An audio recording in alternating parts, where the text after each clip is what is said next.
Je m'appelle Madame Gaye Fatounian, je suis membre du bureau du GAIPES, le groupement des armateurs et industriels de la pêche au Sénégal. Cet atelier a été organisé en collaboration avec le Forum civil et la CONAPED, la Coalition pour une pêche durable, afin de discuter avec les journalistes et de leur expliquer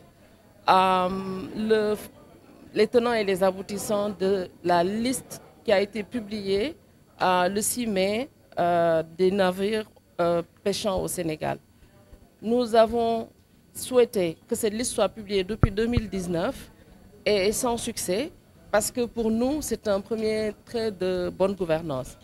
Et il a été heureux de constater que la nouvelle ministre de la Pêche a accédé à ce vœu de tous les acteurs en publiant cette liste qui nous a quand même révélé certains... À la lecture de la liste, nous avons noté qu'il y avait une centaine d'immatriculations, de nouvelles immatriculations depuis 2018 sur une pêcherie qui est la pêche démersale profonde où en 2019 il n'y avait que 2 chalutiers sénégalais.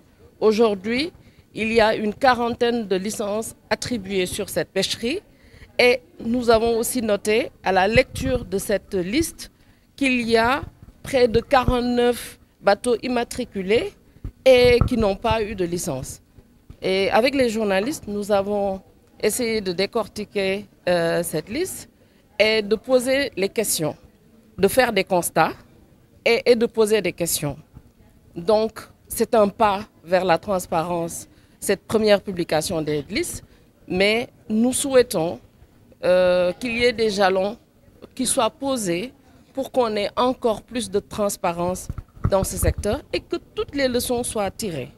Ce que nous souhaitons, c'est que les bateaux qui sont autorisés à pêcher au Sénégal le fassent dans le cadre de la loi. Et que tous les bateaux qui ne respectent pas les conditions ne soient plus autorisés à pêcher. Nous ne demandons ni plus ni moins qu'une application de la loi en toute transparence.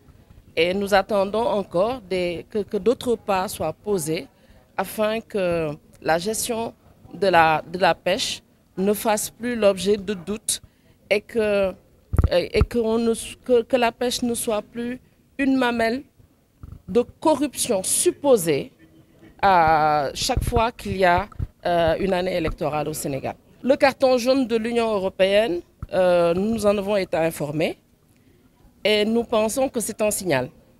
C'est un signal qui vient corroborer les doutes qu'avaient beaucoup d'acteurs sur ces nouvelles immatriculations, des bateaux qui avaient un passé de pêche INN et qui débarquent sur nos côtes. Donc, je pense que c'est une question qui est posée. Nous avons 2 mois pour réfléchir et pour apporter des réponses à l'Union européenne, en sachant qu'on va aussi vers des discussions sur la fin de l'accord et peut-être des discussions sur de nouveaux accords. Nous voulons juste que ce carton jaune-là puisse apporter des réponses claires. Le carton jaune, c'est une alerte qui vient corroborer nos doutes. Certains navires qui sont dans le pavillon Sénégal. Je pense qu'il faut le voir d'une manière totalement ouverte et profiter de ces 2 prochains mois pour discuter avec l'Union européenne afin que les conclusions qui soient tirées renforcent tous les efforts que les acteurs font pour une durabilité de la pêche et que ça profite à toute la filière.